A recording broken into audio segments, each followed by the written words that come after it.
Welcome to the Smart Dating Academy podcast. I'm Bela Gandhi, the founder of Smart Dating Academy and your host. I started Smart Dating Academy in 2009 because I had this crazy knack of giving people dating advice that actually worked, that I took. I've been married for almost 25 years, and now my company helps people to date smarter and to find love. This podcast is meant to bring more love into your life, no matter where you are and what you do. And we're here to bring more life into your love. Hey, smart daters. Happy August. I hope you guys have had a great summer.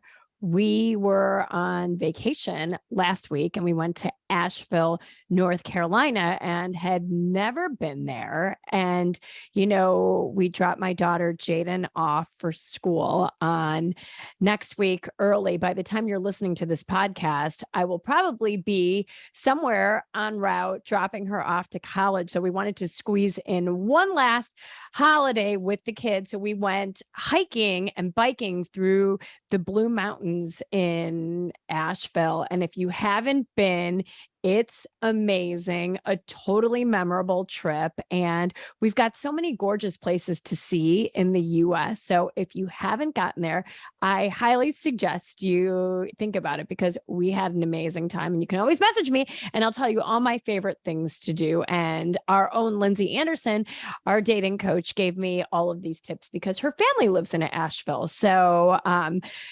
what I want to talk to you about today is I can't believe that we're almost into the middle of August. Gosh, it is the middle of August. And that means it's Labor Day. That means it's back to school. That means Halloween. That means Thanksgiving. And that means Christmas and peak dating season. I know it sounds so crazy that all of these things are coming. And this is when the most dating fun really starts to happen all year. During the summer, you can see that online dating numbers usually historically decrease around 25 to 30%. People take breaks from dating. Although we hear a lot about summer love, there's a lot of lull in the dating pool. So get excited.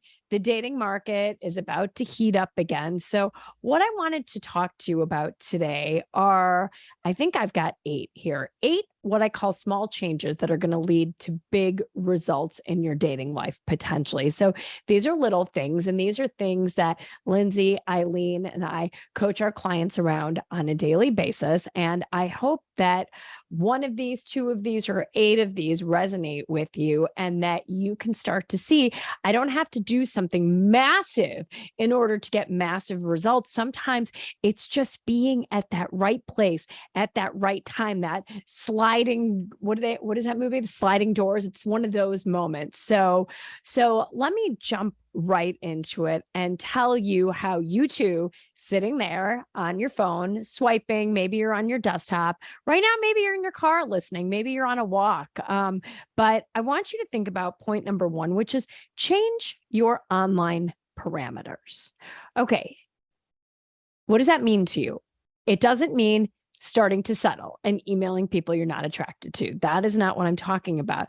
I'm talking about, think about the things that you might be auto-programmed to select. How old the person you want to be with is, what radius they live in, what ethnicity, what religions, all of these kinds of things. And sit back and think about, could I be more flexible and change one of my online parameters? Every year, for example, that you change up in your dating search. So let's say, for example, you are 42 years old and you've said, well, I'd be comfortable with people that are 39 all the way up to 47.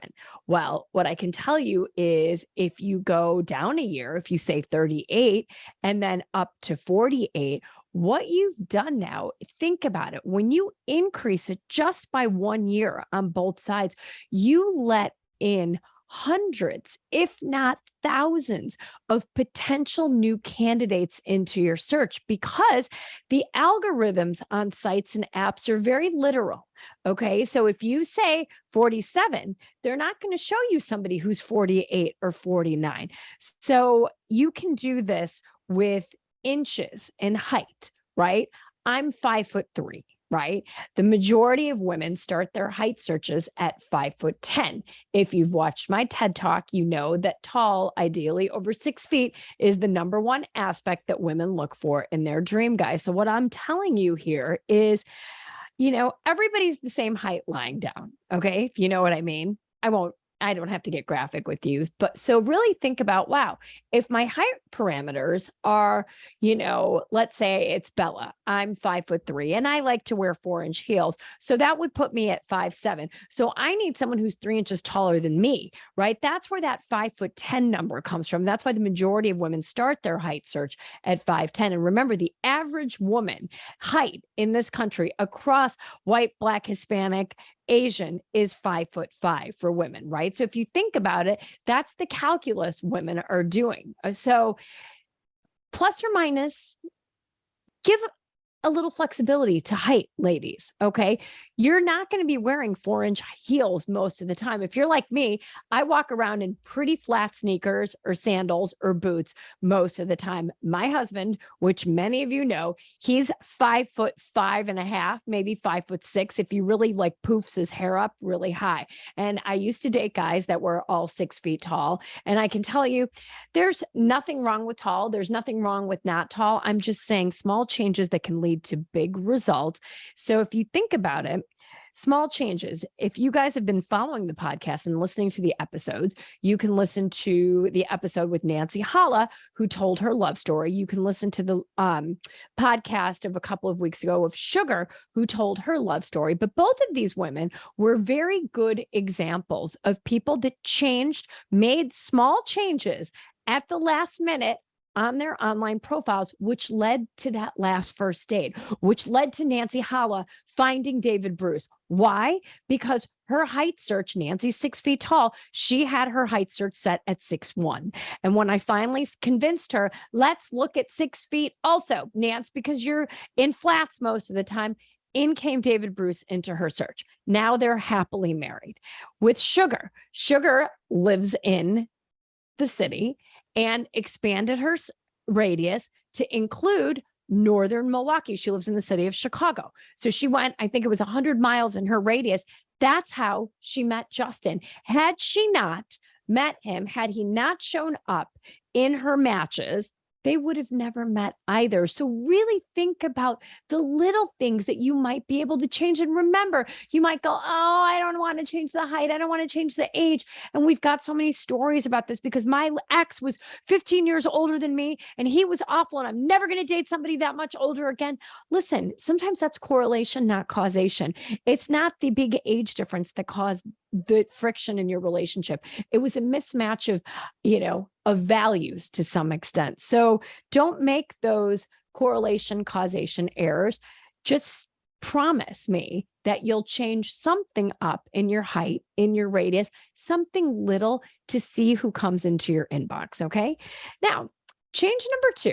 This is a fun one. And this idea was generated by my friend and mentor, Rachel Greenwald. So she wrote a book years ago, and I think it was called How to Find a Husband After 35. And in that, she said, play a game called 3 Blind Mice. And I love that. And it harks back to the old fairy tale 3 Blind Mice. But what she meant by that is get online and find 3 people that you would normally never be interested in.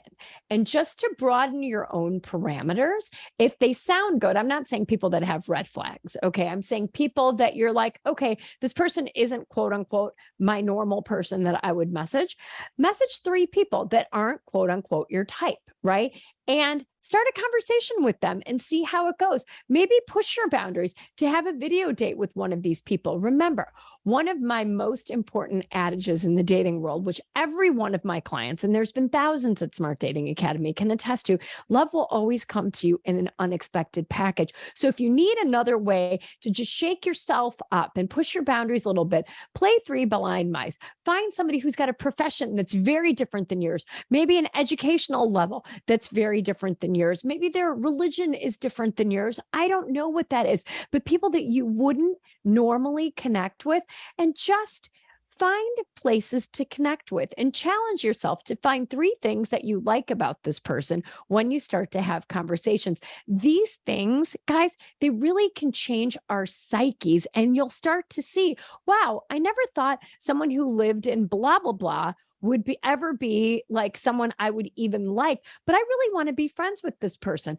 I never thought someone who, was an HVAC person would be a good fit for me as a dating coach. I pretend it's me, but we had so many things in common, and we ended up growing up in the same city. You never know. So play 3 blind mice online. That's something you can do today, and message 3 people that you wouldn't be likely to, and be proud of yourself for changing things up. Now, point number 3 in small changes that you can make for big, big results is I want you to change something internally. I want you to change your story. Whatever that story is, we all have what I call that crazy person that sits inside of us, that squawks at us all the time. You're too old, you're too fat, you've got too many kids, you're damaged, you're never married. People are going to think you're a commitophobe. You've been married too many times, you've been divorced 4 times. Nobody's ever going to deal with that. So all of that stuff, we want to change our story around that. So we've got these things that just play on repeat, and they tend to bring us down, right? So change the story of the things that you're telling yourself that are keeping you stuck, keeping you stopped, keeping you in a negative place. Or I actually have a good story for you around changing your story. So I had a client some years ago named Jill who lives in New York, and Jill liked to go to singles events, but she quickly got frustrated because she said, you know what? When I go to these singles events, there's usually like 25 women and 2 guys, right? It's a total bust. I did my hair, I did my makeup, I got my nails done, I dressed up, and I went to this event, and there were no dudes, right? And the 2 dudes that were there were, best friends with each other and never talked to anybody else. So here, what I told Jill to do was change her story. Look at the other 24 women in the room as potential new friends and, importantly, matchmakers for you. So she said, well, what does that mean? I said, if you've got 24 other women in there, each of them knows at least 1 to 2 single men that they couldn't date. Maybe it's their brother, maybe it's their cousin, maybe it's their ex that was a great guy, but just not right for them for whatever reason. Women are inherently really good matchmakers. Okay. So I said, change your story. And when you walk into the next party or the next event, walk in with an open mind and get to know as many women as you can and be interested in interesting. So she went to a birthday party with my advice in her head that weekend. And she said, okay, most of the people here are couples. And okay, she says, but I'm going to talk to every person here like they could be a new friend or a new matchmaker. So she approaches this woman named Sarah, and Sarah and Jill start talking.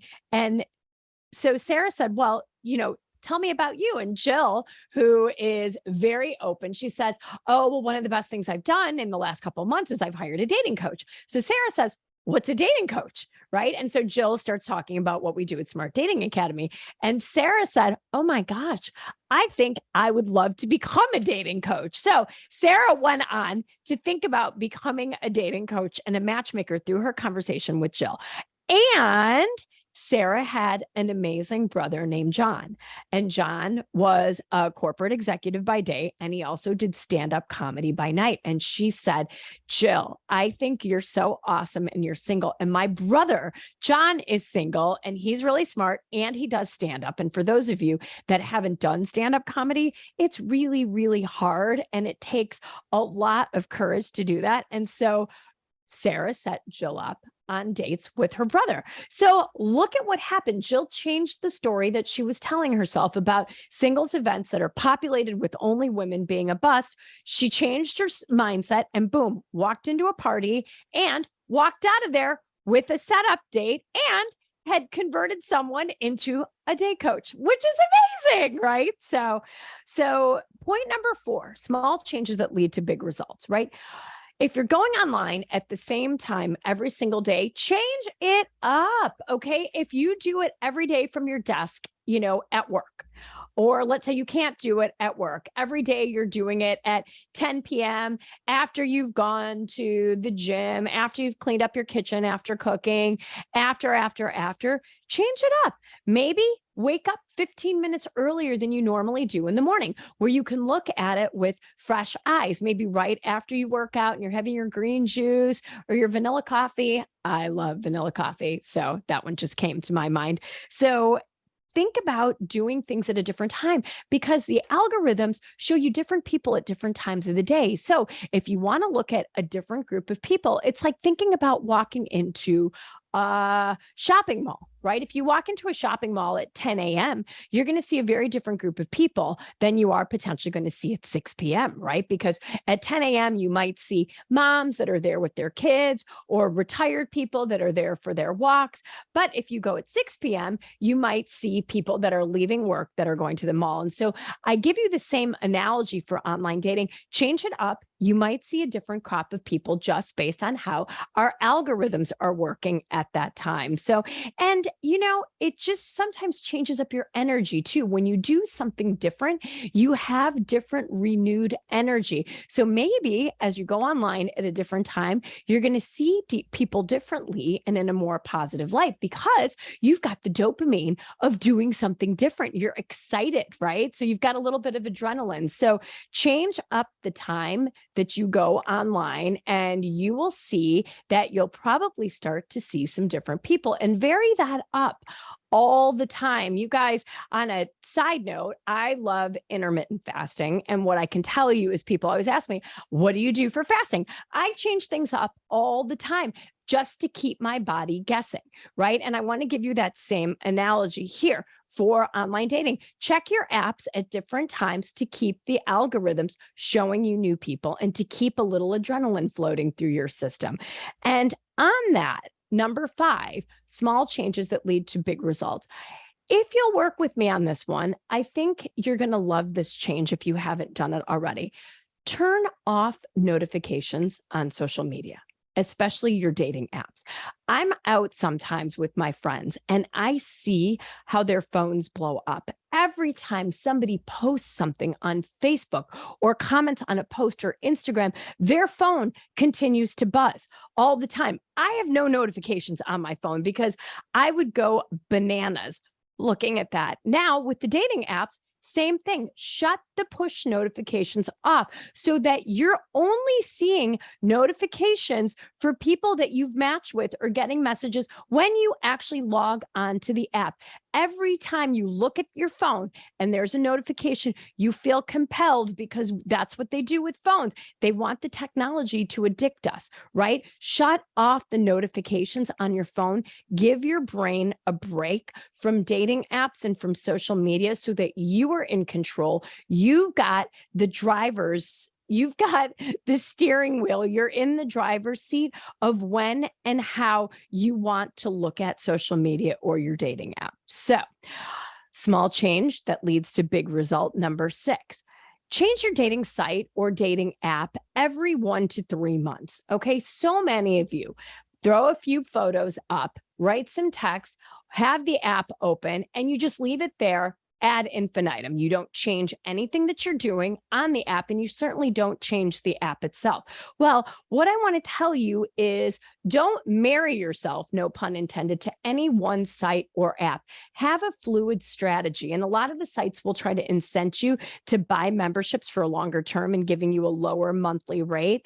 Just do it on a monthly basis if you're going to do it, because give it 30 days, give it 60 days, see how it goes. And that then will give you the space, number 1, to focus only on that site or app, or maybe just 2 at the same time. That's all I ever recommend. And then at the end of that 30 or 60 days, then you can look at another site and another app, have a whole new have a whole new pipeline of people potentially because it's a different app, and you'll have a renewed vigor and energy because you're on a new site or a new app. And anything new leads to excitement, leads to adrenaline, leads to us feeling really like more attracted to the people that we're seeing. So that's what I would say. Keep it fluid, right? So that you can always try something different. You can try paid sites, you can try free sites, you can try the upgrades. Do things that work best for you. Now, small change number 7, and this is especially for you working guys and working gals. Don't go straight from day to date, okay? Change things up by changing your outfit, change up your look. This doesn't sound like a lot, but trust me, it is. We say, oh, I'm going to go to the powder room to freshen up. Go home and freshen up your look. Or if you have to be in an office, bring a new look with you, okay? At least transform your day look into your night look. One of our clients throws on her berry lip, and that is her signal. And she's got a special red that she uses for her dates. So whenever you do that, change up your look, cue yourself that you're actually going to do something personal for yourself. This is not a date. It's not a professional meeting. It's not, your condo association board meeting. Put yourself in a dating mindset. Have 5 different things that you do maybe as your date looks. Maybe guys, if you've got, throw on a sport coat, always, always, always for a date. Women love that look. When you are stepped up and you look like the man with the plan, your date's going to go a hell of a lot better than if you show up looking, schlumpy dumpy, like you've worked at home all day, or even worse, couch surfed, right? And for ladies, same thing. When you see people that are walking out of their offices at 5:30 in Chicago or Manhattan or LA, and you can just see the stench of work on them. They've got their work outfit on and maybe flip-flops or gym shoes. Change that up, freshen yourself up, not just by putting on new lipstick, but you might want to do a full outfit change just to zhuzh yourself up. Spritz on a little perfume, a little cologne, zhuzh up your hair. Change your look. Believe me, changing your look will change your mindset and potentially lead to you feeling sexier, more handsome, more beautiful, and therefore radiating that confidence. And what's intoxicating and sexy and magnetic is your own personal confidence. There is nothing more intoxicating, more flirtatious, or more attractive than being with somebody who is self-confident in their own skin. And I know every one of you listening to this is very beautiful and very handsome. And I am just so glad to be chatting with you about this one-on-one. And the last change that I want to tell you about, and this is a big change, right? Small changes that lead to big results, right? Change the internal clock that you have that is constantly putting pressure on yourself to find love in a certain period of time. Okay. We work with clients, for example, on a one-on-one basis, usually for 6 months or 12 months. But one of the first things I tell clients that want to work with us is turn the time clock off. Just because you're signing up for 6 months or 12 months with us doesn't mean, for example, that you're going to find love in that time. It means that you are going to undo old habits and put new ones in their place and learn how to do this the right way. And you're going to have guardian angels for 6 months or 12 months. But get that time clock out of your head that I need to find love in 6 months or 12 months. And for you, sit back and think about it. What do I tell myself? Oh my God, I'm turning the big 60 or whatever that big number is for you. For some of you, I talk to people that are 29. I had a client in the studio today that's 69 years old, and turning those numbers, sometimes the big 30 or the big 70 can really feel like a lot. And oh my gosh, the whole dating world's going to change the minute I have to say I'm 30 or I'm 70. That's a story that you're telling yourself. Okay. It's not true. I've done research on people that have understated their age by 7 years and looked at the results that they were getting when they had their truthful age. They didn't get any better or any more results by lying about their age. Okay. So stop that internal clock, right? Finding love is a journey. You don't want to settle for somebody. If you're feeling lonely, think about all of the love that you have around you. You have love. You have the love for yourself. You have the love that your friends and your family and your coworkers and your neighbors and the people in your inner village have for you. You're not lacking for love, right? You're on the quest for romantic love. So whenever you say, I'm lonely, I'd be so much better off if I had love, you do have love. And remember that. So I want you to change that internal clock that you have by telling yourself, what? Being a psychotic optimist. What's our mantra? Love will come to me. It's a when, it's not an if, and I am in it to win it, because dating and finding love is a marathon. Hell, it's an ultra marathon. It is not a sprint. So I hope that these 8 small changes that I've gone through will help you to get some new results, if not big results, in your dating life. And as we get into peak dating season, we love coaching people one-on-one. It's what we do best. You've heard the love stories. If you need some help, if you need some love, you've been following this podcast, follow me at Smart Dating Academy on Instagram. We post twice a day, and you'll get lots of fun, whiz kid tips about dating. You'll see lots of reels. You'll see lots of things in my stories. Sign up for a free newsletter. Go to smartdatingacademy.com, fill out any form, and you'll be entered in to get our newsletter. Or most importantly, go to our one-on-one coaching page and sign up, invest in yourself, sign up for a consultation for 30 minutes or 60 minutes. And I promise you, will start to set you on the right foot for your dating life. So I bid you today farewell. If you love this episode, please write a great review. I would love that so much. We're always trying to give you the best content. So when you let us know what resonates with you, it means the absolute world. And share this, download it, do all of the things. And until next week, I send you big love, fairy godmother vibes, psychotically optimistic juju. Love is out there for you, my friend. It is a when, not an if, and you are in it to win it. Have a great week.